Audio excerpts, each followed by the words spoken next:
बड़ी खबर यह है कि अमेरिका और ईरान के बीच शांति की तमाम कोशिशें इस वक्त धराशायी होती हुई दिख रही हैं और जानकारी यह मिल रही है सीधे स्ट्रेट ऑफ हॉर्मुज से, जहां पर अमेरिकी सेना ने आधिकारिक तौर पर ईरानी बंदरगाहों की नौसैनिक नाकेबंदी को दोबारा शुरू कर दिया है। भारतीय समय के मुताबिक रात ठीक 1:30 बजे ईरान की समुद्री सीमा को सील कर दिया गया और नाकेबंदी के बाद अमेरिकी राष्ट्रपति का बयान सामने आया है।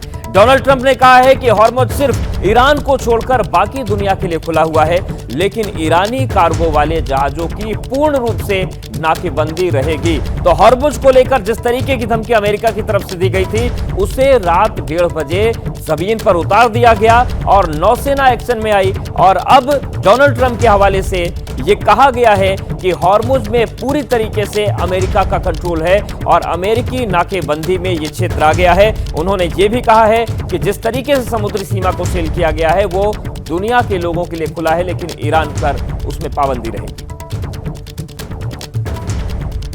इन सब बीच एक और बड़ी खबर है। अमेरिकी सेना का ईरान पर सैनिक नाकेबंदी लागू करने के बाद यह खबर आ रही है कि ईरान ने ऑपरेशन नजर 2 के जरिए पलटवार कर दिया है। ईरान ने अमेरिकी ठिकानों पर ताबड़तोड़ हमले कर दिए हैं। ईरान ने अमेरिकी ठिकानों पर खैबर शेकन और जुल्फिकार जैसी बैलिस्टिक मिसाइलों से हमला बोला है। हमलों से ईरान ने एक वीडियो भी जारी किया जिसमें उसने अपनी मिसाइलों पर ट्रंप के नाम संदेश लिखा है और ललकारा है कि तुम्हारे अत्याचारों का अंत होगा, हमारे हौसले तोड़ने वाले तुम कौन होते हो।